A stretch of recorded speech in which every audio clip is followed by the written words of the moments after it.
you? Welcome to On the Move. I'm your host, JoAnna Ward, and I talk to you about everything faith and fitness. Yes, they are combined. They are a combination. Your body and your faith make up the fruit of your life. And so we are trying to give it to you as fresh and as friendly as we can. So welcome to On the Move. Thank you guys for tuning in, and thank you for watching WATC 57. We definitely appreciate your viewership. What I want to talk to you guys today about before we go into the faith component is the fitness and doing it in what we call mat science. There are so many things that you can do just simply on your mat. And I want to show you how to get a full body workout using your body as a piece of equipment, as a weight from a mat right here like so. If you don't have a mat, all you can do is use a towel or a rug if you trust your floor. I prefer to use something very sanitary, especially if you're in a gym or you're in a hotel or somewhere where there's a lot of foot traffic. There's a lot of things that your feet pick up from outside. So you definitely want to stay sanitary when it comes to laying down on a mat, because your hands are touching the mat and then you touch your face. And this is how all these colds and flus and bacteria and all these kinds of things can get attached to you. So be sanitary and safe when you're doing your workout. The first thing we want to do is we're going to do a warm-up right here from the mat. How about that? And I call this one roll, roll, roll your boat gently down the gym. So we're going to come here and we're going to roll. Never think you can do this on the floor. And so what I'm doing is I'm acting like I'm rowing a boat. And so there's a song that I sing, and it's called Roll, Roll, Roll Your Boat Gently Down the Gym. If you do it 1,000 times, then you will be very thin. Yeah, it's just like I'm rowing here, but I'm not really rowing. It's an invisible boat here with invisible water. But if you do enough of these, you'll feel it. Perfect. Breathing in and out. Inhale, exhale. Inhale, exhale. Inhale, exhale. So you're going to stretch out here and then pull yourself up. Now, if you want to use weights, you can get your weights and use them as oars, okay?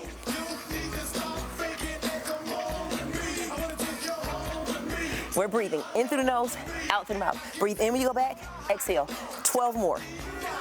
11, 10, 9, 8, 7, 6, 5, 4, 3, 2, and 1. We're gonna keep it going here. We're gonna lay back and lift.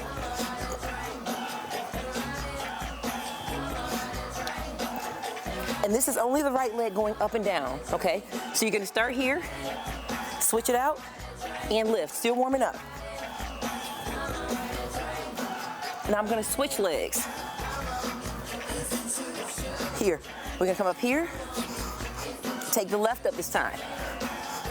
Squeeze, lay, lift, squeeze, lift.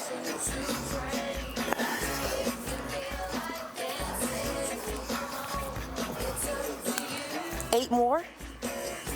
7, 6, 5, 4, 3, 2. We're gonna do the last one here. Now we're gonna go here with both legs. And we're gonna lay and lift. It's much easier to grab your sit-up without holding your hands behind your head than it is here. So you can just grab here and lay. And I'm still doing a warm-up. I want to get nice and warm.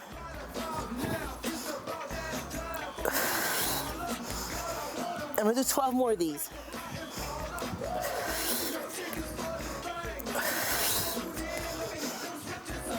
I hope you're with me.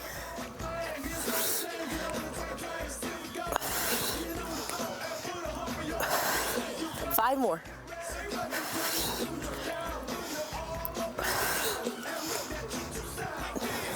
Two more.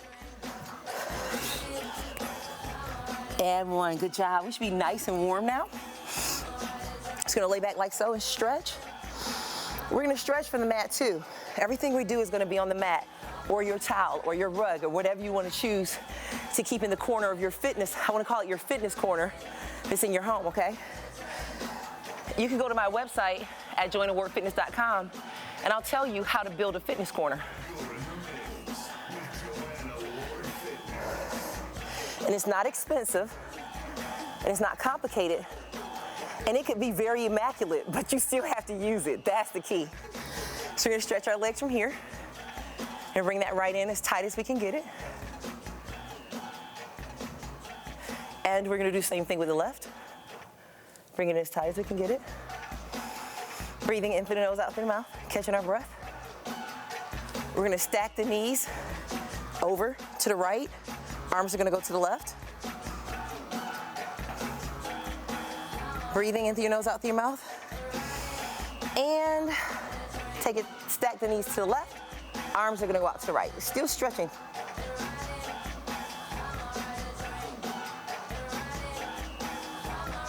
And let's take it back in center.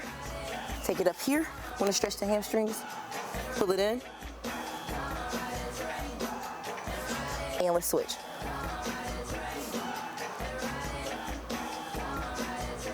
And we're gonna do upside down butterfly to stretch the inner thighs. And from here, we're gonna do some more mat work, okay? We're gonna take our knees in. This is gonna be for our intermediate to advanced people. We're gonna tap the heel here. We're gonna pull it in just like so. Full stretch, tap heel, tap, tap, tap. What is this working? That little pudge right there, that lower abs. You can do it right from your towel, right from the floor. And we're pulling that knee in because we wanna get a full squeeze. This is when we're straight. We're straight here, right? That's our relaxed position. But the crunch is here, okay? So the reason I'm pulling my knee is I wanna get a full crunch here while I'm laying on my back as opposed to doing a sit-up. This is gonna help me with the pelvic area pudge right here, okay? So I'm gonna pull that in each time I come up, just like so. And my goal is my nose, my nose. Follow the nose. It knows where to go, right here, okay? Still breathing. Working on flexibility here as well.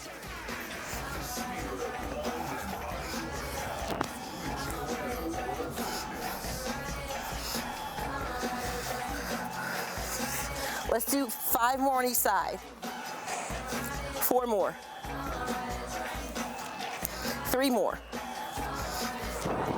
2 more. Let's do the last set here. Perfect. Let's stretch out.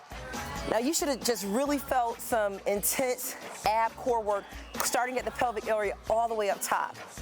With that being said, we're gonna take a straddle of our mats. We're gonna come here. If you have your weights, that's fine. If not, it's still okay. And what we're gonna do is we're gonna hold that weight up. If you don't have a weight, just use your hands. And we're gonna lift the shoulders and lay down. Lift, lay. Exhale, inhale. Exhale, inhale. Breathe out, breathe in.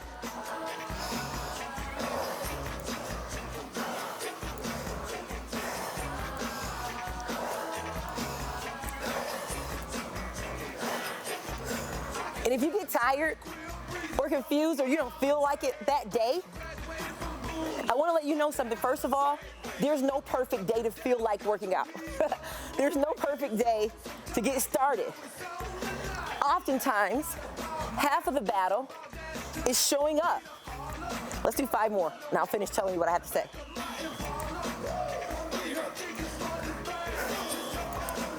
And last one. Okay, like while we take this break, half the battle is showing up, okay?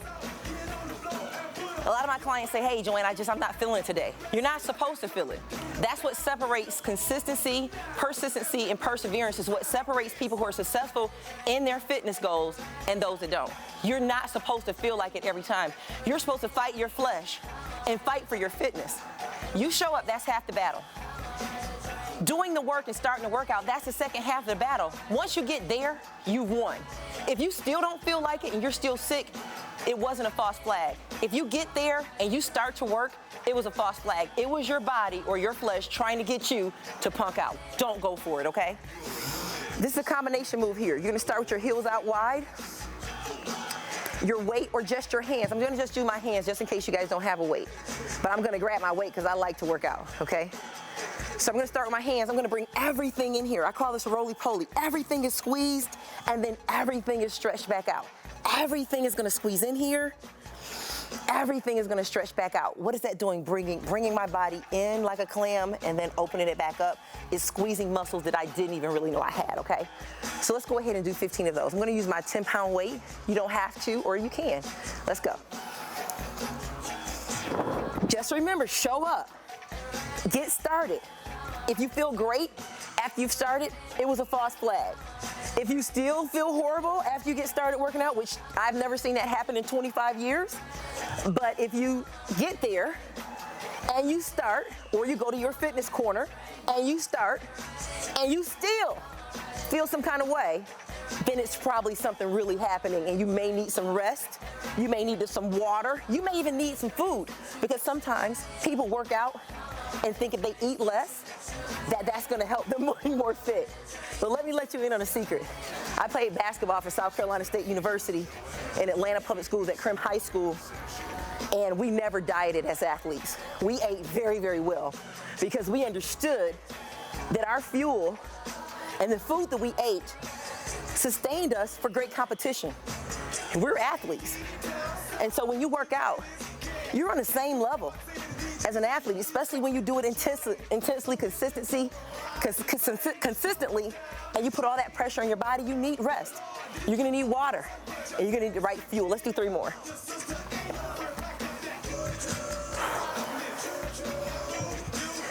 And 1. Great, great, great. Okay. How you guys doing so far? Remember, you know what time my show come on. You know it comes on every Thursday, Friday, and Saturday. So you have to show up, get your mind right, get your fitness corner together, and let's go to work.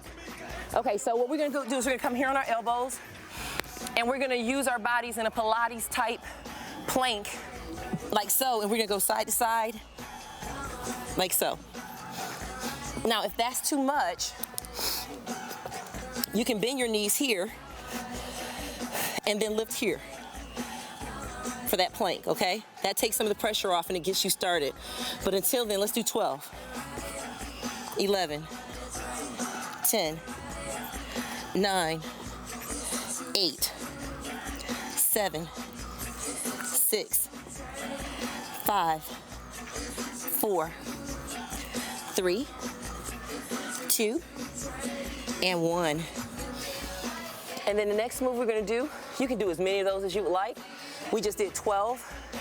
But the next move I want you guys to see is this one here. 12, 11, 10, 9, 8, 7, 6, 5, 4, 3, 2, and 1. Awesome sauce. Well, here's what I'm gonna do. I'm gonna keep working during the break because that's a rule that we have here with On the Move. So we have to keep it moving. If we're gonna watch television, we have to work out during our break. So with that being said, I'm gonna go back to my plank. I'm gonna do 12 more. I want you to join me during the break, and we'll be right back. Just make sure you keep moving, okay? You're On the Move with JoAnna Ward. I'll be back after this break.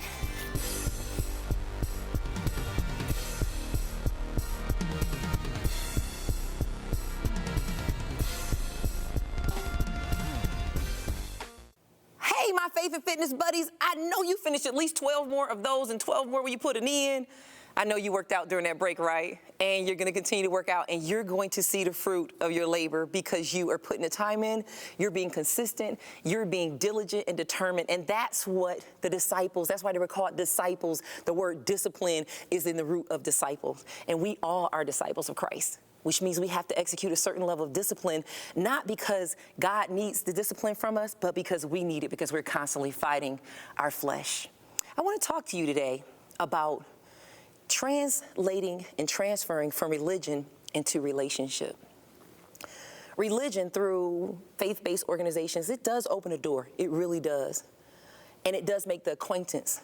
But there's another step that a lot of us miss, and that is establishing a firm and sure relationship. You know, some of us treat Jesus like we treat celebrities. We'll say, oh, we know this celebrity's son, and this is the birth of their first child, or this is what they sing, and this is what they do, but they don't know us.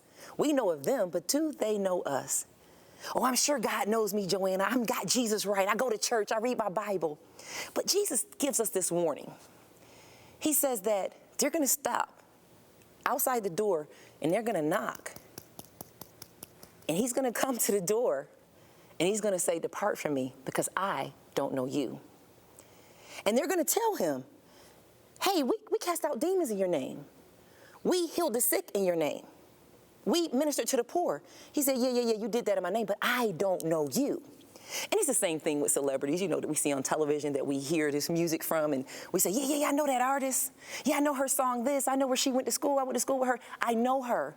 But anyhow you show up to any of the celebrities' doors that you say you know, and you knock, they're going to call the police because they don't know you. And it's important, it's very, very important that you know your Savior, because Jesus Christ is a personal Savior.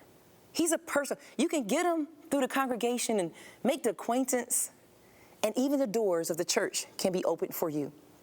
But you must develop that personal relationship. You see, that relationship that I'm telling you about, it wasn't revealed to me until I was in the jungle of the Amazon playing as a contestant on the show Survivor. That's when God revealed his relationship with me, and therefore I knew the one he had with him. You see, there really was no churches in the Amazon. I had never been to South America. As a matter of fact, until I got ready to go on Survivor, I didn't even own a passport, because I really believed in my mind that where I was all it was, and that I had some type of in with God, because I was going to church. And I was taking these classes, and I was studying, and, you know, I was doing things that other people weren't doing. And so that made me more righteous, I suppose, or it just gave me a false sense of relationship. But when all of those things were taken away, and in the process, I lost my mom, and she actually was my direct connect. She was the teacher, that ultimate teacher of my faith, the one that planted. So I still give her credit for that. But once she was gone, I felt like Isaiah feels in Isaiah 6, chapter 6. He says this, in the year that King Uzziah died, he says, I saw the Lord. This is Isaiah, a major prophet that Jesus quotes a lot. He says, in that year that King Uzziah died, I finally saw the Lord, and he was high, and he was lifted up, and his train filled the temple. It wasn't that God wasn't there the entire time. It's just that Isaiah's eyes weren't open. And so it was with me when I went into that jungle. I got to know God for myself. I got to know him outside of the four walls. Sure, my religion and faith and going to church and listening to pastors preach and all that kind of stuff, sure, it laid the foundation. But that experience in that wilderness, it brought forth the revelation of what a real relationship is about with God. With all the bells and the whistles and the choirs and the ushers and all that kind of stuff going on out there in the jungle, I simply asked God for some things, and he showed up. I asked God to give me pineapple, and the people who were playing a game with me, they said this, there's no pineapple here. Pineapple are not even indigenous to this area. JoAnna, why don't you just stop asking for pineapple? And guess what I said? I still want some. You see, that's the transparency. That is the authentic, raw, honest, genuine faith that we're supposed to have in God. Just because you don't believe, and whatever you believe is restricted to you not having any pineapples, I still want some. God, I still want some pineapple. And do you know what? I didn't find a pineapple, and no one gave me a pineapple. God graced me with 3 pineapple in the ravenous jungle that's full of predators and animals that's always looking for something to eat. I was amazed, and so were the other contestants. And all of us ate those pineapples right there in the jungle. And God did so many more things for me. But I'm not going to restrict you to that, because you can read that in Surviving the Fitness Game or see it anywhere online. I want to tell you about a prostitute, what the Bible calls a harlot, named Rahab. I want to talk about her. The reason I want to talk about her is because she has no visible righteousness. She has no visible religion. But it's something that she has heard about the God of Israel that causes her to have respect for him, even though she doesn't have a relationship. She heard that he parted the Red Sea. She heard that the children of Israel were being fed bread out of the sky. She heard that Pharaoh and his army were under the Red Sea. She heard. Remember, faith comes by hearing. She'd heard And she understood that where she was behind those walls at Jericho as a Canaanite were no longer safe because the God of Israel was about to take over the place. And here she is, a harlot, a woman that very little people in society will have any respect for. But see, God respects those that have respect for him.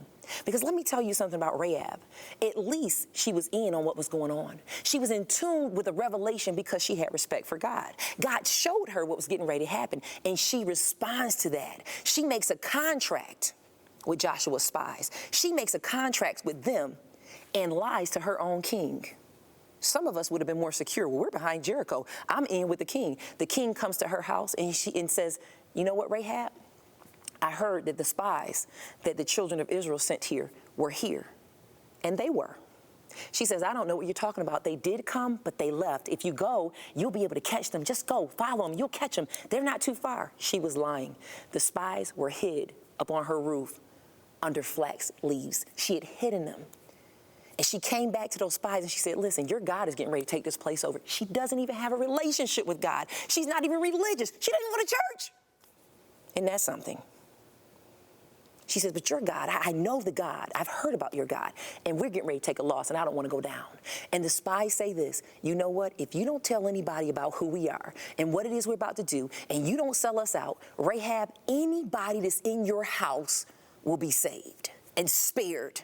Because we get ready to kill everything. You're absolutely right. We get ready to take everybody out. And I thought about that, and I thought about that. And I thought, why would God, out of all the good people in Canaan, out of all the good Canaanites, out of all the religious and self-righteous women that were living in that era at that time, why would he choose Rahab, who is a harlot? And Rahab, here's what I believe. You know, I try to put myself in the people's position that I read about so it comes off the pages and out of the book and into my life. I believe Rahab probably went around and said, hey, you might need to be at my house next Saturday because something's going down and I just want to show you something. You might want to come to the house. Because, see, they didn't say they had to be related to Rahab. They said anybody in Rahab's house would be spared. Anybody. And I believe Rahab probably went around to her religious friends and those women who were married with children and had, you know, all these accolades from. She probably went and said, listen, please, please, please, come to my house. And you know what they probably did? They probably turned up their nose at Rahab and said, well, you know, you a harlot. I can't come into your house. But God's grace was in her house. And I thought about that, how we might miss somebody like Rahab, who has a pure and true relationship and respect in that relationship for her God, who becomes her God, and no religion whatsoever, no quote unquote righteousness. And those who would were in her house. And the spies gave her these instructions. Hey, if you hang this cord, this scarlet cord that you just let us down out your house, put it in your window. And if anybody that's in your house is harmed, that's on us. But if you go against this covenant that we're making, that's on you. And God spares Rahab and everyone that's in Rahab's house, and them only. Everyone else, every other religious person, every other person who was not titled a harlot, perish in Jericho. And it taught me something about how we can be so religious and so self-righteous and so holy, but we don't have any respect or relationship with the God that we say we serve. No intimacy, no one-on-one time. You know, I have a son, he's 25 years old. And, you know, now I'm seeing what my mother saw when I was 25 years old. She said, I just want to hear your voice. I'm coming to see you because I just want to put my eyes on you. I want to give you a hug. I want to just talk to you. And after getting with my son and having my son and seeing him grow into a man, I desire the same thing. But guess what? God desires the same thing from each and every one of us. We're his children. We're the trees of righteousness, his planting, and he wants a personal relationship with us that goes beyond what someone else can see, that goes beyond what we do every Sunday and Wednesday, so we can get our names on a roster and get a clap and even feel kind of good about the fact that we go someplace that somebody else doesn't, however that works in our minds with religion. And so I want to challenge you. I want to challenge you from this day forward. I'm not saying discard your religion. I'm not saying it's insignificant. I'm saying it's not as strong and as powerful and as endearing as a true relationship with God through Jesus Christ. And then add to that relationship, if you have one, respect. So that means if someone is using the Lord's name in vain, you have to have so much respect for God. You got to say, hey, hold up. Wait a minute. You can do it, but not with me. And it's funny because in the game, they were like, JoAnna, how do you know God doesn't want you to touch the idol? See, I read that he didn't like adultery. And I said, you know what? Maybe he does, maybe he doesn't. But just in case he doesn't, I'd rather please him than you. I'm not touching your idol. And this is just where you have to be. You have to be a God pleaser more than a people pleaser. And with that being said, which one are you? Which one do you strive to do the most? And it's not anything to shame you or to bring out any negative thing about you, but it's to challenge your character and to challenge whether you're really in a relationship with God and whether you have respect in that relationship. Would you let someone talk about your child or dog your child if you have children? No. If you don't have any children, you have a mother and father, if you're in a relationship with them, in a good relationship that you respect, you let somebody talk about your mom or your dad in a negative way.